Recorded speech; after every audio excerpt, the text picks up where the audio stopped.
Hola, ¿qué tal? Bienvenidos nuevamente a nuestras entrevistas especiales, si lo puedo decir, esta vez con Emilio Carrillo, nuestro amigo desde hace 10 años, Emilio, 10 años. ¿Cómo estás? Pues muy bien, Aurelio, muy bien, contento de compartir nuevamente contigo. Y sí, efectivamente, las anualidades se van sumando, pero todo va muy rápido, así que Mm, cada vez que nos vemos es como si lo hubiéramos visto ayer, prácticamente, ¿no? siempre, siempre, siempre, siempre. Y como solemos hacer a esta altura del año, como anticipo de tu visita a Valencia presencialmente, que vas a estar el sábado 18 de abril a las 18:30, a partir de esa hora, en el Hotel Senator, Parque Central, aquí en Valencia, digo, para hablarnos de un tema que se titula Aprende a interpretar el tiempo presente. Temazo. Y a colación de esto, después lo vamos a repetir, los interesados pueden comunicarse a través del correo de tú mismo, info@tumismo.es.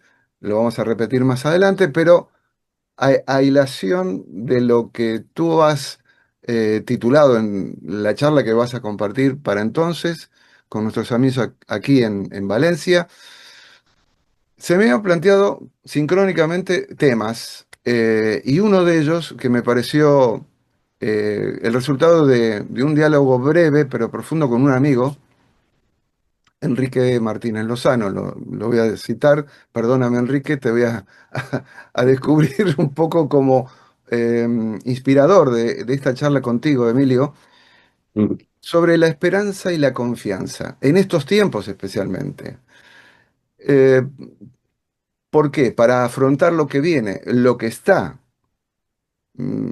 Hay una frase que me gusta mucho, que lo que viene conviene, y se puede esperar, confiado o no, anclado en cierta ansiedad por el futuro, o confiar directamente, ¿no? Rezando y con el mazo dando, como se dice comúnmente en el presente. El amigo Enrique me citó una frase de un filósofo francés, Luc de Clapier, con respecto a la esperanza y también a la confianza. La esperanza es un charlatán que nos engaña siempre. Ahí empieza la cuestión. Y se podría agregar que la esperanza nos saca del presente, empujando siempre hacia un futuro supuesto, ilusorio. Este amigo Enrique también dice, la confianza supone que todo ya es completo, tal como es, no falta nada, todo es como tiene que ser. Por eso podemos concluir que la confianza, según este planteamiento, es una con lo real, con aquello que somos, somos confianza, la confianza no necesita de ninguna esperanza porque sabe que todo ya es plenitud. Emilio, empecemos, a ver qué te parece, porque podemos explorar otros argumentos y seguramente van a aparecer por boca tuya. Si confías en la vida, confianza, nada falta, aunque la mente nos diga que no. Bien, ciertamente cuando hablamos de estos dos componentes tan importantes de la vida y del alma humana, que son la esperanza y la confianza y la esperanza, tenemos siempre, como en todo, Aurelio, tenemos dos opciones. O el análisis desde el punto de vista de lo más cotidiano, de lo más superficial, o el análisis más trascendente, más espiritual, más filosófico. Y en función de que abordemos una perspectiva u otra, los resultados van a ser muy distintos. Tú citabas algún comentario, vamos a llamarlo así, peyorativo, ¿no? Con relación a la esperanza. Me recuerda los comentarios que al respecto hacía ni más ni menos que Friedrich Nietzsche, para mí un autor muy consistente y muy potente.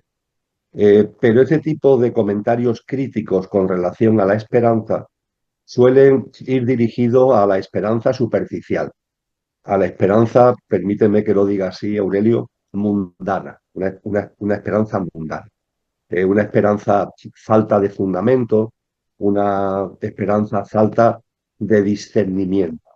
Hablaremos sobre ello, pero cuando analizamos la esperanza desde un punto de vista más hondo, más profundo, lo que nos han enseñado los grandes sabios y sabias es que va enormemente ligada a el discernimiento, precisamente.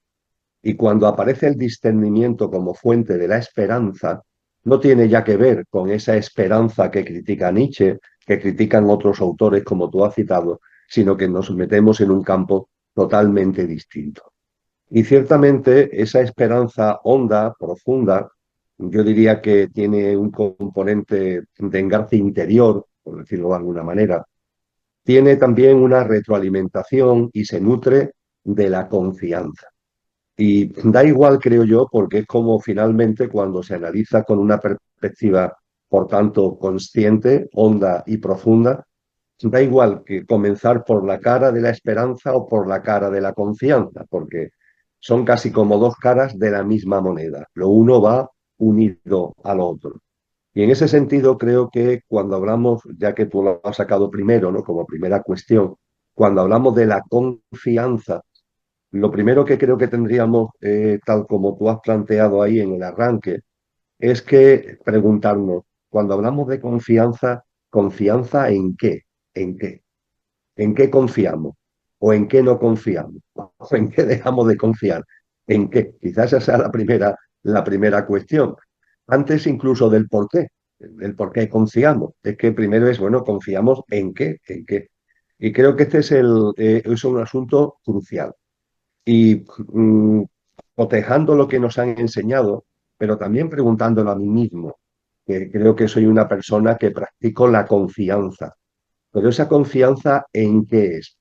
Porque claro, yo no tengo confianza en el sistema, no tengo confianza en las instituciones, no tengo confianza en los políticos, no tengo confianza en la mayoría de las cosas que componen este mundo, que en gran parte percibo que no es el mío. Ahí no tengo confianza. Incluso a lo largo de la vida, la propia vida me ha mostrado que cuando hablamos de los demás, esa confianza tenemos que ir con precaución, piano, piano, porque finalmente cada uno es cada uno y tiene sus caunas, como decimos en Andalucía, y la confianza demasiadas veces no es confianza, sino que es ingenuidad. Y ahí también tenemos que saber poner límites, entre comillas. Con lo que, claro, si hablamos de confianza hacia los demás, si hablamos de confianza hacia las instituciones públicas, es decir, si hablamos de confianza de esta forma, pues yo la verdad es que no me considero a mí mismo una persona que practique y que tenga confianza. Pero sin embargo, sí tengo mucha confianza. ¿Por qué? Porque tengo confianza en la vida, en la vida. La vida con V mayúscula además, la vida. Hay algo en mi interior muy fuerte que hace ya tiempo me llama a confiar en la vida. La vida que muchos pueden percibir que es como una amenaza, como una especie de francotiradora, ¿no? Que en cualquier momento nos da el susto, nos dispara por circunstancias que nos afectan a nosotros mismos, por circunstancias que afectan a nuestros seres queridos. Lo que mucha gente puede percibir, insisto, no como confianza, sino como desconfianza en la vida. Sin embargo, hay algo en mi interior que me llama poderosamente a confiar en la vida, a percibir que la vida siempre, siempre nos abraza, que la vida siempre juega a nuestro favor, que la vida siempre tiene algo profundo que con lo que sucede, con lo que acontece, que siempre está jugando a nuestro favor. Pero claro, volvemos a lo de la esencia y la apariencia, lo superficial y lo profundo. Cuando se habla de jugar a nuestro favor, no tiene que ver tanto con lo que mi pequeño yo puede querer o dejar de querer, sino que tiene que ver con lo que mi verdadero ser precisa y necesita para que yo mismo recuerde quién soy, desde esa perspectiva del verdadero ser, y también desde el punto de vista de que ese verdadero ser se haga presente y vaya tomando la rienda de mi vida. Yo sí tengo una profunda confianza en la vida, percibo que hay un sentido profundo en todo lo que acontece que juega siempre a favor de mi verdadero ser, y esto no es algo que solo viva o experiencia, sino que hay como un conocimiento de causa que también deriva, y lo dejo ahí para, en la medida en que tú veas oportuno, podamos ahondar al respecto, en lo que creo que son dos grandes fuentes de sabiduría. Una fuente de sabiduría está muy ligada a distintas tradiciones espirituales, occidentales y también orientales, porque estas tradiciones espirituales que vienen de muy lejos nos hablan de lo que tú sabes, porque me lo has oído más de una vez, que me gusta denominar la triada perfecta, la triada perfecta. Tres grandes puntales para vivir la vida. Y esa triada perfecta, su primer componente es precisamente la confianza en la vida. A partir de esa confianza viene el otro pilar, que es la aceptación como fruto natural de la confianza.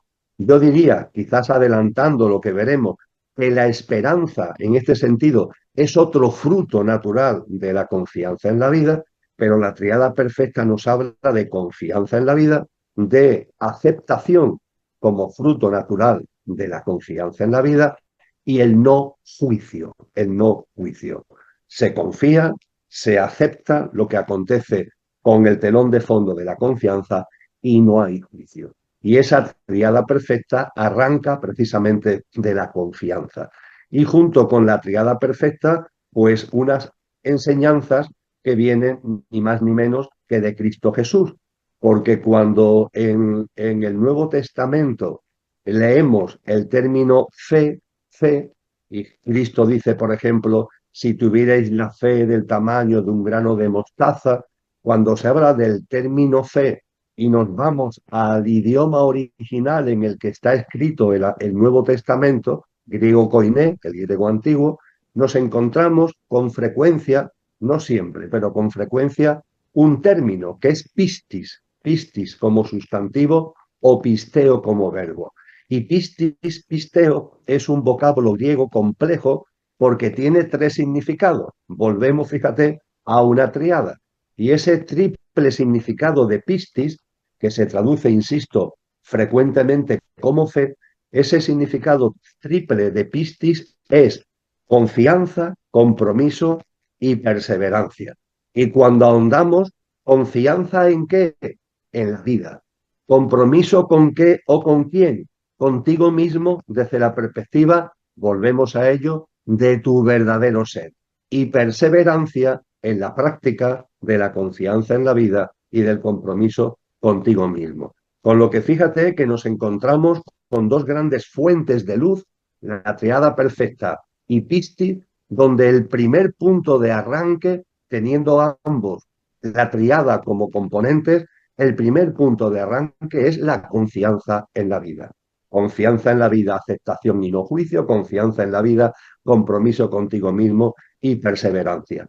Con lo que el percibir interno que tengo de que la vida merece nuestra confianza, que podría ser una especie de ilusión por mi parte o podría ser simplemente algo muy subjetivo, para mí además tiene, y es lo más importante, ese enorme aval que le da la tradición espiritual más profunda cuando hablamos de la triada perfecta y hablamos de la confianza. Por tanto, creo que hay que confiar y que esa confianza, Aurelio, es la confianza en la vida, en la vida. Por lo tanto, me confirmas lo que te preguntaba. Si confías en la vida, no falta nada, está todo completo. Bien, al hilo de la profundidad, porque has observado dos facetas, ¿no? El análisis de la superficialidad de ambos términos y por otro lado, lo profundo. Si seguimos en la profundidad y con la mirada puesta en confiar, la pregunta sería, ¿la confianza nos une con aquello que es real, con aquello que realmente somos, con aquello, y así transformamos nuestra confianza en que somos confianza? No sé si soy claro. La unidad a través de la confianza con una realidad que no es la que perciben nuestros sentidos. Y que tiene que ver, totalmente de acuerdo, Aurelio, y es una realidad que tiene que ver con esa dimensión profunda a la que vengo haciendo referencia. Eh, en el ámbito occidental, en el ámbito, por ejemplo, del cristianismo, esa confianza arraigada en algo más profundo, al hilo de lo que tú acabas de compartir, tiene que ver con la denominada providencia, la providencia divina, entre comillas. También Cristo es muy insistente en esto. Todos, vamos, la mayoría de los textos sagrados son muy insistentes en esto. Hay una providencia divina. Es decir, no solamente es que la vida nos abraza, sino que la vida, y por ello en ella todo lo que ocurre tiene un sentido profundo, un porqué y un para qué que juega a nuestro favor, sino que además la vida está impulsada por un principio primordial que podemos llamar divinidad, que hace que la propia vida, además de abrazarnos, actúa, tiene forma, adquiere dimensión de providencia. Una providencia que siempre nos va a aportar exactamente lo que corresponde, exactamente lo que precisamos, pero no desde el punto de vista del Emilio de turno, de nuestra personalidad, sino de nuestro verdadero ser. Y ese término de providencia, en el caso de Cristo, en distintas ocasiones nos habla con claridad de que nos preocupamos excesivamente. Y quien nos recuerda de alguna manera, se haya acercado más o menos a la tradición cristiana, ¿no? Esa comparación que él hace cuando dice, oye, que los lirios del campo no tienen que preocuparse por los vestidos, ¿no? Que los jilgueros no tienen que preocuparse por la comida. Y sin embargo, ahí está el ser humano siempre metido en sus afanes continuos, claro, los afanes del pequeño yo, de nuestra personalidad, ¿no? Recuerdo que la primera vez que lo leí y todavía cuando lo releo me sigue conmoviendo, pero me conmovió la primera vez enormemente ese arranque que está en el Antiguo Testamento del libro del Eclesiastés, ¿no? Que dice, ahí está el ser humano, ¿no? Generación tras generación. Y el sol sale y el sol se pone y la vida sigue. Y sin embargo, en cada momento parece que nosotros tenemos que estar aquí como descubriendo no sé qué, como siendo los reyes del mambo, sin confiar, sin darnos cuenta de que hay unos ciclos, de que hay una evolución y de que hay un principio que todo lo impulsa. En esto que es la providencia en los términos occidentales, vamos a llamarlo así, fíjate que en el ámbito oriental quizás es un concepto, una expresión menos conocida, pero también creo que aquí en Occidente tiene un cierto nivel ya de conocimiento, que es el célebre Wu Wei, el no fuerces, el no fuerce. En el convencimiento, ese no forzar no es nihilismo, no es nihilismo, no es inacción, no, es simplemente que seas consciente de que evidentemente el ser humano tiene que tener voluntad, porque la confianza no significa no tener voluntad, la confianza no significa indiferencia. Ah, como confío, todo me da igual. Lo que sea, será. No, la confianza no es indiferencia, la confianza no es estupidez, la confianza no es ingenuidad, como decíamos antes. La confianza conlleva acción y conlleva voluntad, pero es una voluntad que está en armonía con el convencimiento de que hay algo que fluye, hay un principio primordial que todo lo impulsa y que cuando actuamos y nuestra voluntad está alineada con ese Wu Wei, con ese principio primordial, con ese Tao, ¿no? Que nos enseña la filosofía taoísta, ¿no? Ese principio primordial que todo lo impulsa y que impulsando todo le da un sentido a la vida, cuando nuestra voluntad y nuestra acción está alineada con ese principio primordial, con ese Tao, con ese sentido de la vida, todo encaja, todo tiene armonía, todo es perfecto. En cambio, cuando en nuestra voluntad o en nuestra acción, por los motivos que sea, vemos que empiezan como a surgir las cosas, que las cosas no encajan, que intentamos llevar proyectos a cabo, iniciativas a cabo, y eso no encaja, desde la filosofía del Wu Wei, de la filosofía del Tao, se estima como una advertencia. Oye, que la vida te está diciendo que esto no te conviene, que aunque tu nivel mental, tu pequeño yo, esté planteando esta iniciativa y este proyecto, si esto no se articula, si esto no se plasma, tú lo intentas, porque está bien, hay que tener, insisto, voluntad y capacidad de acción. Pero si esto no termina de cuadrar, la vida le está diciendo que esto no es. Y por tanto, en lugar de empeñarte, en lugar de forzar, eso es el Wu Wei, no fuerces, en lugar de forzar, reflexiona, recapacita y reconduce. No se trata de que te quedes con los brazos cruzados, sino que tu voluntad y tu acción lo canalices, lo articules de una manera distinta. Así que podríamos decir que la providencia, por un lado, y ese Wu Wei, y también lo que se deriva del principio primordial de ese Tao que le da un sentido a la vida, son también como grandes columnas que soportan la confianza cuando de verdad estamos hablando de una confianza profunda, de una confianza trascendente, de una confianza que tiene un nivel espiritual. Voy deshojando lo que vas diciendo y me quedo con dos líneas de pensamiento. Una, el tema del Wu Wei, em, la fortaleza, y es una fortaleza interior.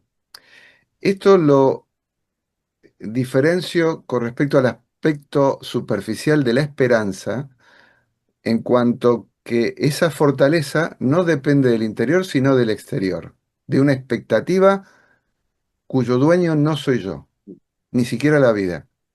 Vaya a saber qué, pero no soy yo. Y la otra línea de pensamiento es la palabra providencia. Provee. Y es como que la vida te dice, estás en el supermercado y el supermercado es totalmente gratuito. La vida te provee aquello que te sostiene y aquello por lo cual estás, te da todo lo que necesitas. Proveer, providencia. Me quedo con eso. Si estoy equivocado, me corrige, Emilio, por favor, ¿eh? Em, es increíble cómo que cuando somos confiados conscientemente, yo creo que hay dos momentos en cuanto al trabajo de la confianza profunda, donde por un lado hay un clic en la vida que casi siempre es un hecho que te conduce a esa confianza absoluta en la vida, pero luego se guarda en nuestro inconsciente y por lo tanto es como un fluir, ¿no? Y las características que te da esa confianza ya transpirada, te da seguridad, te da equilibrio, te da alegría, te da templanza, te da serenidad.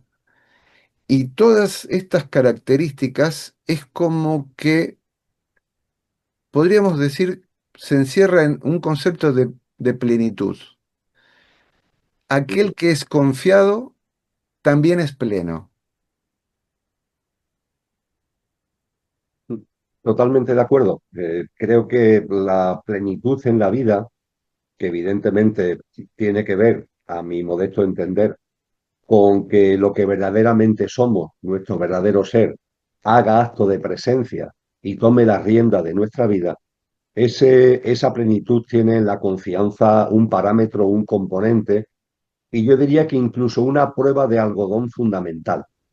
Cuando la confianza no existe en la persona, difícilmente puede haber plenitud. Y esa confianza, ha habido autores que lo han definido como una especie de salto al vacío, de salto al vacío. Un salto al vacío, ¿por qué? Bueno, pues porque quizás nuestra mente, fíjate que hemos hablado de confianza en la vida, hemos hablado de providencia, hemos hablado del Wu Wei, hemos hablado de que la vida está impulsada por un principio primordial, por un Tao que le da un sentido.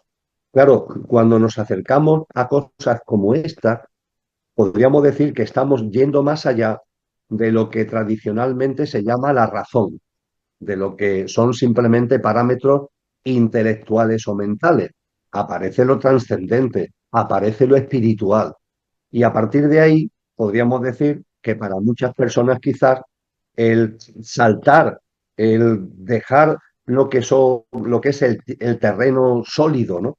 De lo que la mente dice y lo que lo intelectual muestra, para pasar a lo que podríamos denominar el ámbito de la creencia, la creencia espiritual, la creencia incluso filosófica trascendente, algunas personas, sobre todo en esta sociedad en la que estamos, pueden percibirlo o pueden entenderlo como una especie de salto al vacío. Creo que eso realmente no es así. Creo que cuando vamos abriendo los ojos, percibimos que el tener una visión espiritual y trascendente de la vida no es ni mucho menos una creencia, es de verdad percibir la realidad, que cuando precisamente no percibimos la realidad es cuando nos quedamos encadenados a lo puramente superficial, a lo puramente material. Ahí no estamos abordando la realidad en su verdadera naturaleza y que la abordamos de verdad cuando a la apariencia le unimos la existencia de una esencia que está más allá de la apariencia, lo cual hace que, aunque estemos hablando de un salto, porque es verdad que la confianza supone un salto, pero podríamos decir que no es un salto al vacío, es un salto fundamentado. Y esta idea del salto creo que se desarrolla muy bien eh, en mi conocimiento limitado de los temas filosóficos, creo que se desarrolla muy bien en Kierkegaard, el gran autor y el gran filósofo, que además tiene mucho que ver con la propia visión global del existencialismo. Y fíjate el que él plantea la confianza como ese salto y lo pone hasta cierto punto como un componente opuesto a la razón pura, a la razón pura. Sin embargo, creo que realmente la razón, si es pura, te lleva a lo trascendente. Es El verdad. problema es que la razón en muchas veces llamamos razón a lo que no es razón pura, sino que es una razón limitada precisamente por un encapsulamiento de nuestra mirada hacia lo superficial y hacia lo puramente material. Sí puedo decir con claridad que para mí la crítica de la razón pura de Immanuel Kant es una obra que siempre me ha llamado muchísimo la atención y que he estudiado bien. Y que aquellos que utilizan el término razón pura de Kant como una especie de llamada a lo material, están errando el tiro por completo. No se han leído la obra, que por cierto es compleja, hay que reconocer que es compleja, no se la han leído con suficiente serenidad y con suficiente sosiego, o simplemente están hablando de la obra por lo que le han oído a otro, que le ha oído a otro, que le ha oído a otro. Porque hay que recordar, Aurelio, que Immanuel Kant, en la crítica de la razón pura, aboga, desde el punto de vista científico y filosófico, no por el conocimiento a posteriori, es decir, no por el conocimiento basado en el experimento y en las pruebas y error, sino en el conocimiento a priori, algo que hay que buscar dentro, un discernimiento, una sabiduría que hay que buscar dentro. Pues bien, si hacemos de verdad un caso a Kant cuando habla de la razón pura y nos habla de ese conocimiento a priori, podríamos decir que el conocimiento a priori es la base que te da la posibilidad de dar ese salto de la apariencia a la esencia del que habla Kierkegaard y que nos lleva a la confianza. Si la confianza es un salto, claro que sí, yo diría entre comillas, porque es una exageración hiperbólica, ¿no? Es una hipérbole, pero en fin, creo que se puede llamar así, es un salto dimensional. Saltas de la dimensión de lo material a la dimensión de lo trascendente. Y ahí sí, claro, ahí surge la confianza, que además, entre otras muchas cosas, Aurelio, ya que estamos hablando de filosofía, yo recuerdo siempre, desde hace mucho tiempo, que también tuve ocasión de acercarme a la obra de Niklas Luhmann, que él habla de que en este mundo, en esta sociedad en la que estamos, la confianza es imprescindible. Y que Totalmente. es imprescindible cuanto más compleja se hace la sociedad. Y ciertamente estamos en una sociedad cada vez más compleja, ¿verdad? Estamos Ahora, en un momento de una enorme complejidad y mm, esa complejidad podemos sentir a veces que nos apabulla, ¿verdad? Que es tan enorme que es una especie de monstruo que puede con nosotros.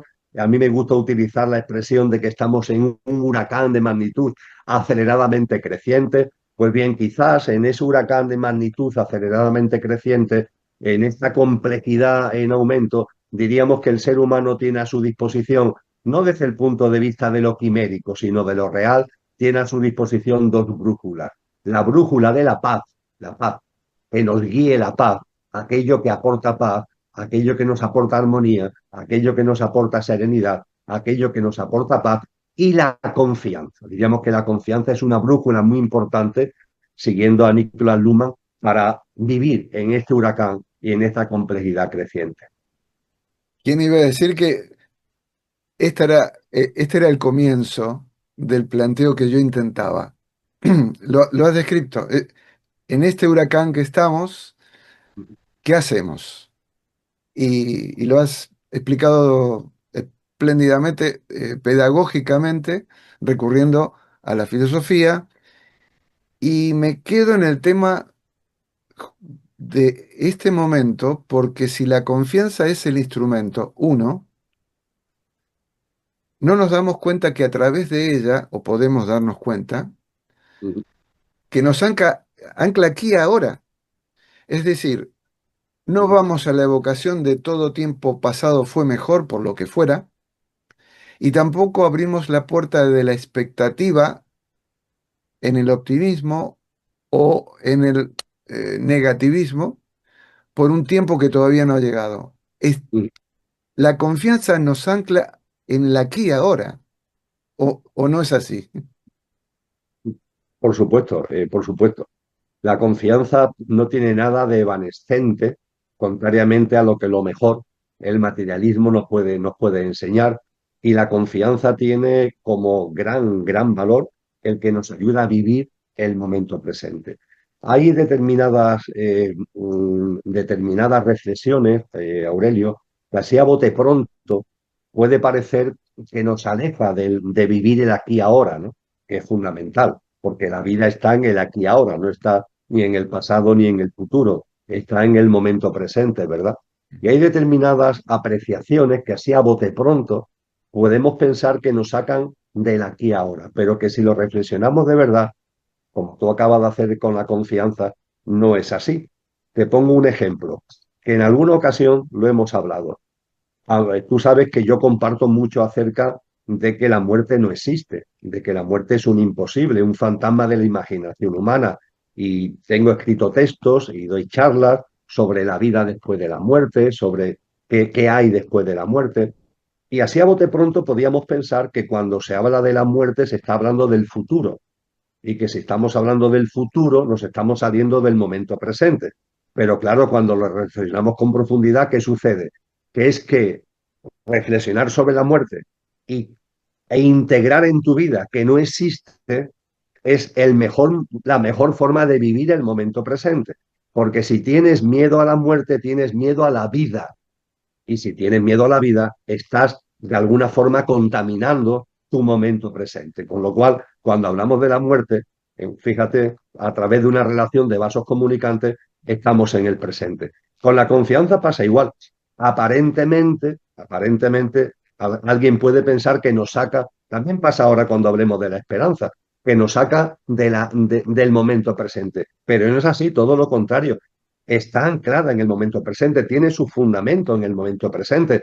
Y como he dicho ya varias veces, es que un pilar básico es la toma de conciencia de que todo lo que está pasando ahora en mi vida y en la vida, lo que está pasando ahora, tiene un porqué y un para qué, tiene un sentido profundo. Lo que está ocurriendo en estos momentos, la conversación que yo estoy teniendo contigo, este diálogo que estamos manteniendo en el aquí y ahora, en mi vida, también en la tuya, tiene un sentido profundo, tiene un porqué y un para qué. No es fruto de la casualidad, no estamos aquí compartiendo este rato por casualidad, no tiene algo que lo agarra con fuerza, que le da un sentido que incluso va más allá de lo que podamos concebir intelectualmente, que posiblemente tenga que ver con nuestras almas, también con las almas de aquellos que se pueden acercar a esta modesta grabación. Y esto, claro que sí, el término anclar que tú has utilizado lo hago mío también. La confianza está anclada en el presente y nos ancla en el presente.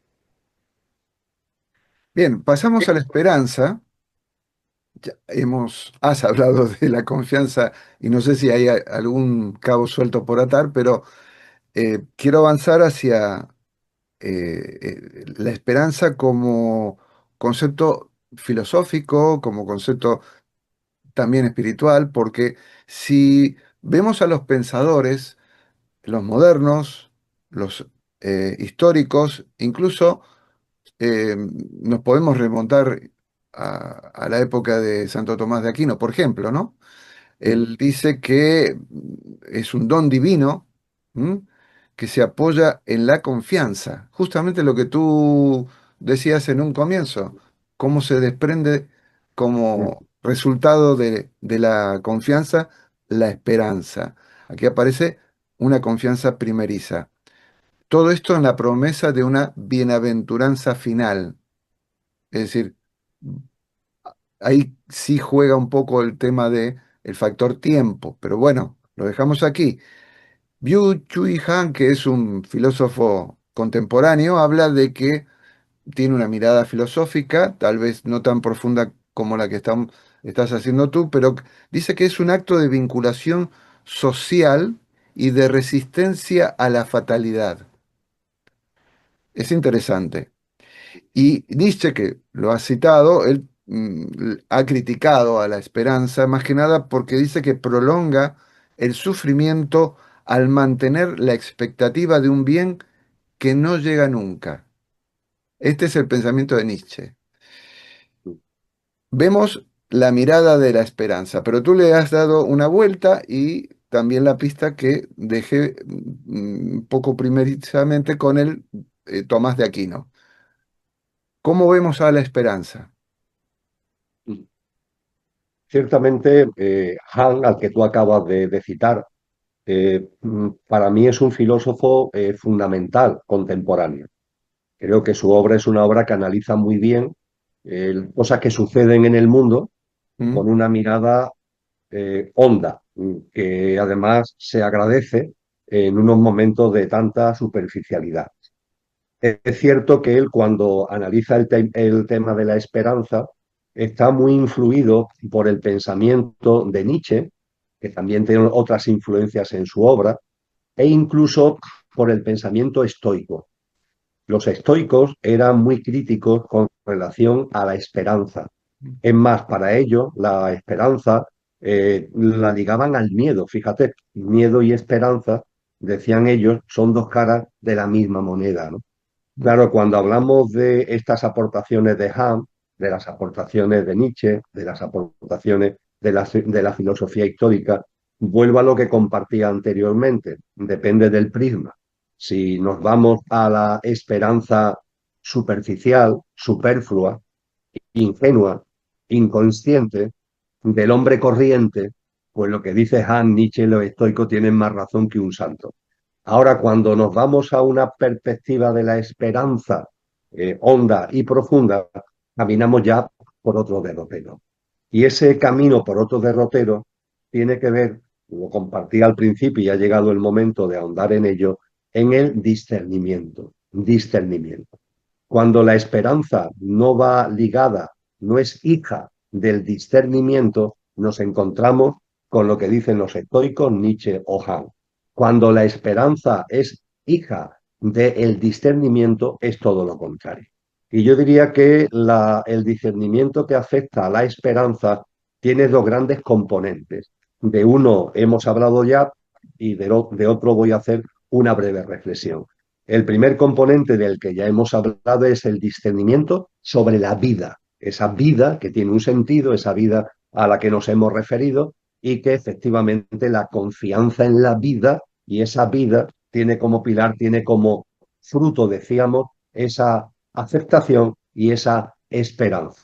Por tanto, la vida, el discernimiento sobre la vida, el darnos cuenta de que en la vida las cosas no suceden por casualidad, sino que la vida está llena de causalidades, de sincronías, de señales, el discernimiento de que en la vida todo tiene un sentido profundo, un porqué y un para qué. Ese discernimiento nos lleva a la esperanza. Y estamos hablando, por tanto, no de una esperanza inconsciente, sino todo lo contrario.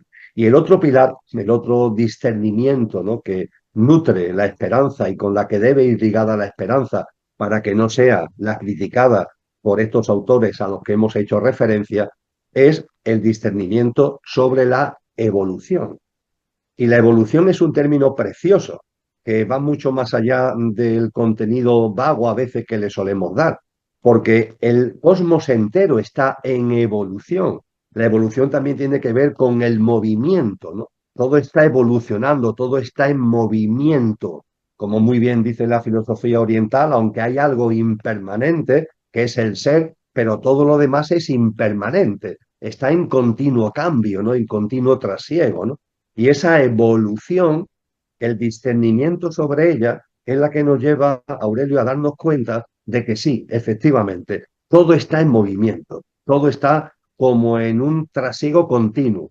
Ahora bien, el discernimiento nos enseña que hay unos patrones, que hay unos ciclos y que por tanto, cuando hablamos del movimiento como expresión general de la realidad en la que vivimos, el discernimiento nos enseña de que ese movimiento se expresa en ciclos y se expresa en patrones y que incluso la conciencia, la toma de conciencia, el percatarse de la realidad, el integrar la realidad, también tiene que ver con esos patrones y tiene que ver con esos ciclos. Y claro, cuando se tiene un discernimiento acerca de la evolución, cuando se tiene un discernimiento acerca de los ciclos, de los patrones que rigen la vida, y cuando se tiene una sabiduría y un conocimiento de causa, un discernimiento sobre cómo evoluciona la conciencia, yo diría que la esperanza surge ineludiblemente.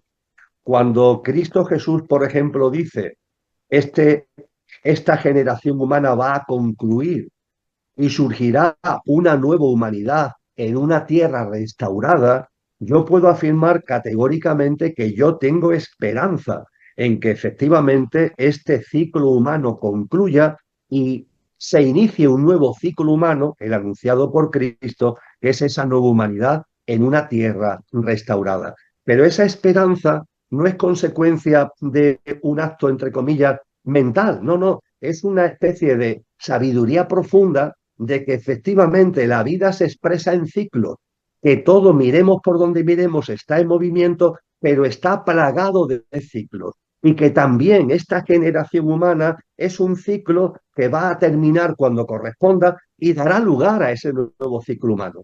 Yo tengo podría decir, fíjate, hemos hablado de que compartiremos la conferencia en Valencia el 18 de abril. Faltan en número redondo 2 meses en el momento en el que estamos grabando este programa. Donde yo estoy ahora en Andalucía, en estos días, estamos viviendo un temporal tras otro, mucha agua, mucho viento, etcétera, etcétera. Si yo expreso que tengo la esperanza de que cuando vaya el 18 de abril a Valencia, la climatología será distinta y que posiblemente no tenga que utilizar abrigo, sino que llevaré una ropa más ligera, porque si yo digo eso, no lo estoy diciendo como una esperanza vana, no lo estoy diciendo como una esperanza inconsistente, estoy diciéndolo con una esperanza basada en el discernimiento acerca de la evolución, porque yo sé que el 20-21 de marzo entra la primavera y sé que en tierras como la valenciana la primavera incluso entra un poquito antes. Por eso precisamente las fallas se celebran cuando se celebran, porque ya se pueden celebrar en plena calle porque la climatología ayuda a ello, con lo que la esperanza de que tenga una vestimenta más ligera, vamos a dejarlo así expresado coloquialmente, cuando vaya a Valencia, no es una esperanza vana, es la esperanza que deviene de una sabiduría de que a lo largo del año hay ciclos, que hay distintas estaciones del año, que después del invierno viene la primavera, que cada estación tiene unas connotaciones climatológicas distintas. Creo que este es un buen ejemplo para percibir la diferencia que hay entre, de alguna forma, lo que también a veces se ha llamado la profecía, ¿no? La esperanza en que lo que ha dicho el profeta, no, no, aquí no estamos hablando de profecía, aquí estamos hablando de una sabiduría, de cómo evolucionan los ciclos, de cómo evoluciona la conciencia, de los patrones que hay en la vida, y cuando esos patrones, esos ciclos, esa evolución de la conciencia la vas integrando, pues todo cambia, total y absolutamente. Creo que esto también, por eso precisamente, Aurelio, cuando nos acercamos a la tradición cristiana, y no entro en dogmatismo, por favor, dejando a un lado por completo los dogmatismos religiosos, pero es verdad que en la tradición cristiana la esperanza siempre se la ha considerado una especie de virtud. ¿Eh? De hecho, en el ámbito del cristianismo se habla de las tres virtudes teologales: fe, caridad y esperanza, ¿no? La esperanza como virtud. Y es una virtud, pero no es una virtud en el sentido beático del término, de las beatas de pueblo, no, es la virtud desde el punto de vista de que para que la esperanza nazca en ti hay que haber llegado a un discernimiento y ese discernimiento te da como fruto la esperanza.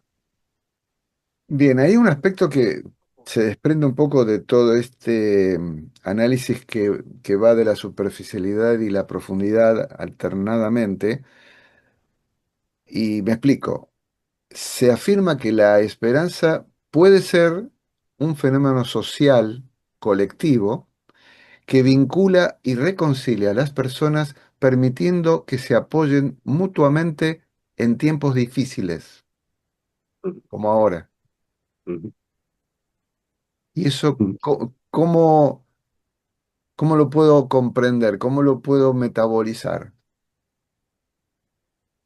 Pues tiene mucho que ver, Aurelio, y volvemos a las dos perspectivas, la más mundana y superficial, la más profunda y espiritual. Cuando hacemos mención, o cuando por lo menos en mi comprensión de lo que tú acabas de compartir, mi convencimiento, para empezar, es que no estamos solos, Mm, bajo ningún concepto. Yo sé que hay muchas personas, quizás personas que se acercan a este vídeo, que pueden sentirse solas. En la sociedad de la comunicación se está produciendo más incomunicación que nunca. Pero ojo, esa incomunicación o esa sensación de soledad es simplemente una mirada superficial. La realidad es que estamos muy bien acompañados. La realidad sobrenatural en la que vivimos, la realidad que es natural pero que es sobrenatural en la que vivimos, hace que estemos muy bien acompañados. Y en nosotros hay un componente que es la dimensión álmico-espiritual, que es el verdadero, porque no es perecedero, porque no es efímero, sino que es imperecedero, y hay una conexión álmica entre nosotros. Yo sé que aunque tú y yo físicamente nos vemos normalmente una vez al año, con ocasión de la conferencia en Valencia, aunque después a lo largo del año dos, tres veces tenemos encuentros online, con lo cual podemos decir desde un punto de vista superficial, Aurelio y Emilio se ven de vez en cuando, una vez al año físicamente, varias veces al año online. Vale, eso es efectivamente como Aurelio y como Emilio, pero yo no tengo ninguna duda que entre tu alma y la mía hay un vínculo generado por nuestra colaboración, por nuestro diálogo, por nuestro hacer conjunto. Y yo sé que ese vínculo existe permanentemente, te recuerde o no te recuerde a lo largo del día. Te tenga presente o no te tenga presente, ese vínculo álmico siempre está ahí. Hay unos vínculos álmicos que tenemos, obviamente, desde nuestra alma, que siempre están ahí. Y esos vínculos álmicos hacen que vayamos, aunque no nos demos cuenta, vayamos caminando de la mano. Es un camino conjunto. Ciertamente, cada uno tiene su ritmo, cada uno tiene sus cosas, pero estamos en un camino conjunto. Y cuando encontramos a almas, como a mí me pasa con la tuya, yo tengo el conocimiento de causa, tengo la conciencia clara de que estamos caminando de la mano y que ese caminar de la mano no es solo cuando nos vemos en Valencia, cuando nos vemos online, es que es continuo. Y claro, eso hace que veas la vida de una forma totalmente distinta. Y cuando hablábamos antes del discernimiento como fuente de la esperanza, fíjate que volvemos al discernimiento. Y claro que sí, yo tengo el discernimiento y modestamente lo traslado a lo demás de que hay una realidad que va más allá de lo que vemos a simple vista, que esa realidad tiene un componente trascendente y espiritual, que la esperanza tiene que ver con el discernimiento sobre esa mirada que va más allá de lo superficial y que cuando hablamos de nosotros mismos haríamos mal en vernos en algunos momentos que nos sucede a veces como perdidos, ¿no? Como en soledad, como en medio de un camino en el que no tenemos con quién hablar. Me lo dicen muchas personas en la charla en Valencia, la gente que se acerca muchas veces me lo suele decir, es que yo yo no tengo con quién hablarlo. Pues háblalo con tu alma y háblalo con las almas de las personas con las que de alguna forma sientas vínculo aunque no estén presentes. Creo que esto es muy importante, Aurelio. Y fíjate, en esta especie de toque, de atención, que a lo mejor se puede percibir como simplemente optimismo, quizás también merecería la pena que habláramos de la diferencia entre el optimismo y la esperanza, pero hay una autora, eh, creo que es del siglo XIII, XIV, Juliana de Norwich, que es una mística que cuando estudié la obra para publicar el libro que hice sobre San Juan de la Cruz, apareció en escena, porque es previa, ¿no? Obviamente, a San Juan de la Cruz, estamos hablando del siglo XIV, siglo XV, y Juliana de Norwich es una mística muy reconocida, eremita, una eremita mística, tiene como una de sus cualidades ser la primera mujer que escribió un libro en inglés, o sea que tiene un mérito bastante importante. Y ella se hizo famosa en su época porque ella decía continuamente, all shall be well, all shall be well. Todo saldrá bien, todo saldrá bien. Yo en el estado de WhatsApp, antes incluso de tener conocimiento de causa de esta frase de Juliana de Norwich, en mi estado de WhatsApp, desde que empecé a utilizar el WhatsApp hace una enorme cantidad de años, tengo en el estado del WhatsApp la frase esa que vi en un bar de Málaga, por cierto, y me encantó, y la hice mía, que dice, siento estropearte el final, pero todo termina bien. Siento estropearte el final, pero todo termina bien. Este todo estará bien o siento estropearte el final porque todo terminará bien. Esto no tiene que ver con una visión ingenua, no tiene que ver con una visión superficial. Viniendo de Juliana de Norwich, seguro que no tiene que ver con una visión superficial. Tiene que ver, volvemos al discernimiento. Hay un discernimiento de cómo evolucionan los ciclos, de cómo evoluciona la conciencia, y ese discernimiento nos lleva al convencimiento de que aunque mi mente, en medio del traqueteo en el que estamos en el momento presente, muy especialmente, ¿verdad, Aurelio? En medio de ese traqueteo, aunque mi mente a veces se venga abajo, aunque mi mente a veces pueda entender que está como sucumbiendo, ¿no? Que está hundida en medio de tantas miserias humanas, entre comillas, pero tenemos que elevar la mirada. Ese discernimiento nos ayuda a elevar la mirada y ese discernimiento nos lleva a la esperanza. Y esa esperanza basada en el discernimiento es un bálsamo. Volvemos a la idea de paz de la que hablábamos anteriormente. Es un bálsamo de paz para vivir este huracán de una manera totalmente distinta. No es lo mismo vivir este huracán en el entendimiento de que es un huracán que nunca cesará, al ser consciente de que hay ciclos y que como hay ciclos, este huracán, por muy potente que sea, terminará cuando corresponda. Y fíjate además la percepción de que cuando un ciclo termina, se abre un ciclo nuevo que suele ser de una cualidad vibratoria, de una cualidad vibracional superior al ciclo anterior. Así es. Y para que no nos endilguen con una etiqueta de optimistas, yo voy a hacer una aclaración, más que nada porque es curioso esto de que el camino de la espiritualidad es un trabajo continuo, es decir, trabajo en el buen sentido, no es una tarea, es un esfuerzo dentro de sus límites, pero que nos requiere todo el tiempo de aquí hasta que hagamos el tránsito. ¿Y a qué voy? Según los estudios de la neurociencia, se ha comprobado que estamos hechos para prestar más atención y prestar recuerdos más vívidos a aquellos problemas y sucesos que son desagradables, ¿no? Por lo menos al corto y medio plazo.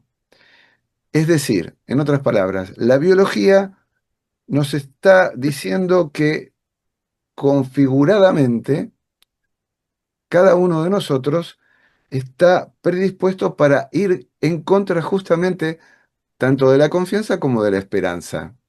Es curioso,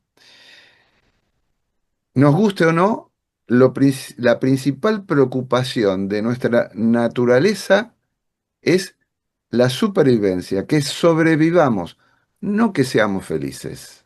Y este es el aspecto del vehículo. del coche, pero no del conductor. Y me parecía atinado decirlo porque se puede, y lo repito, criticar que esta mirada trascendente no tiene sentido porque si neurobiológicamente nos han hecho de esta forma, ¿cómo se explica lo demás? Ciertamente el símil que tú usas y que a mí también me encanta usar, ¿no? Del coche y del conductor, ¿no? Mm, El coche es nuestro pequeño yo, físico, emocional, mental, la personalidad a ello asociada, y el conductor es nuestra dimensión álmica espiritual. El coche es perecedero, el conductor es imperecedero, y el conductor encarna en el coche para vivenciar la experiencia humana. Claro, cuando somos realmente el conductor, y cuando tomamos conciencia del conductor, también tomamos conciencia del coche.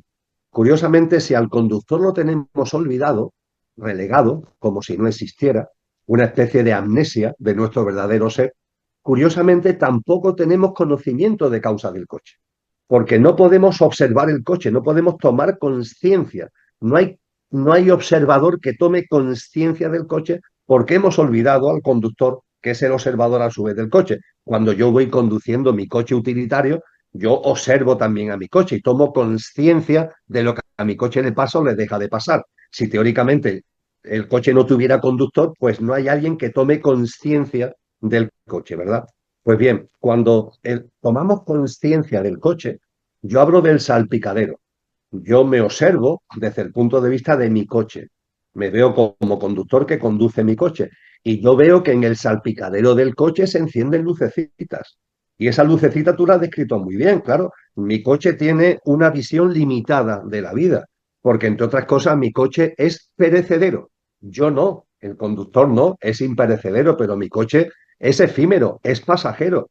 Y cuando se encienden las luces del instinto de conservación, yo tengo que medir hasta qué punto ese instinto de conservación tiene sentido común y cuando no, porque evidentemente hace muy bien el salpicadero del coche en decirme que si estoy en un piso, no baje, no me tire por la ventana, sino que baje por el ascensor. Y esa lucecita del salpicadero tiene que ser bienvenida. Pero también es verdad que muchas veces se enciende el instinto de conservación de un modo que nos autolimita y que no tiene ese sentido común que el conductor debe medir perfectamente para saber cuándo hacerle caso o no hacerle caso a ese salpicadero. Evidentemente el coche tiene el afán de supervivencia, evidentemente, pero ese afán de supervivencia tiene que ser regulado, tiene que ser medido, tiene que ser canalizado desde la conciencia del conductor. Y claro, cuando vemos solamente o hablamos solamente desde la perspectiva del coche, pues difícilmente vamos a entender nada. Yo me gusta decir que cuando vivimos la vida sin la presencia del conductor, el coche se convierte en un coche loco, en un coche loco, que es como desgraciadamente tantas personas viven su vida, lo cual da lugar finalmente a una sociedad tan compleja, una sociedad tan llena de estrés, tan llena de ansiedad y tan llena de tantas cosas que nos gustaría de alguna manera evitar, pero intentamos evitarla, pero sin ir a las causas verdaderas. Y las causas verdaderas tienen que ver que nos hemos desarraigado, tenemos esa amnesia de lo que realmente somos y no vivimos en conciencia y en consonancia con lo que realmente somos. Y ciertamente cuando abordamos estas perspectivas distintas es que son aplicación para todo. El otro día, hace muy poco, ha sido muy recientemente, escuchaba el vídeo de la entrevista que le hicieron a Elon Musk en el Foro Económico Mundial que se ha celebrado en Davos. Fue la semana del 11-15 de enero, o sea, ha sido muy reciente, ¿no? Y en esa lo entrevista el director general, el CEO de BlackRock, del gran fondo de inversión, Larry Fink. Y en ese diálogo que mantiene, en un momento determinado, ya al final, eh, Elon Musk habla del optimismo. Y claro, habla de un optimismo totalmente desligado de la esperanza. Y él dice algo así como, vamos, casi me acuerdo literalmente, él viene a decir algo así como que hay que, si es, dice, porque la gente me pregunta si yo soy pesimista, si yo soy optimista, y yo creo que hay que ser optimista, porque si somos optimistas, aunque nos equivoquemos, le aportamos calidad a la vida. La calidad de vida del optimista es mayor que la calidad de vida del pesimista. Bien, yo me permitiría corregir a Elon Musk, con toda la modestia, por favor, para decirle que realmente, lo que nos da plenitud y lo que nos da calidad de vida no es el optimismo o el pesimismo, es la esperanza, la confianza y la esperanza de la que estamos hablando, Aurelio.